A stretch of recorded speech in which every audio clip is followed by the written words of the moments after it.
మరుంటే కంటికెందుకు కనపడ్డమ్మా? దేవుడు కనిపించడం అనేది ఆయన ఇష్టం మీద ఆధారపడి ఉంటుంది. అదేంటి? అసలు దేవుడు మనకెందుకు కనిపించాలి? మనం ఏం చేశామని కనిపించాలి? అంటే ఏదైనా చేస్తేనే కనిపిస్తాడా?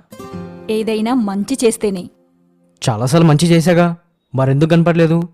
ఉదాహరణకి ఫర్ ఎగ్జాంపుల్, వాచ్ కొనుక్కోమని నానిచ్చిన డబ్బులు మా ఫ్రెండ్కి ఇచ్చేసా. ఎందుకు? వాళ్ళ నాన్నకి జాబ్ పోయే ఇబ్బందిలో ఉండి ట్యూషన్ ఫీ కట్టలేదని. ఇంకేంటి, దేవుడు కనిపించాడుగా.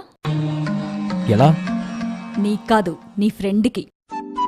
అంటే నువ్వతనికి మంచి చేశావు, నీ రూపంలో దేవుడు అతనికి కనిపించాడు. అదే నీకెవరన్నా మంచి చేస్తే ఆ దేవుడు వాళ్ళ రూపంలో నీకు కనిపించాడన్నట్టు.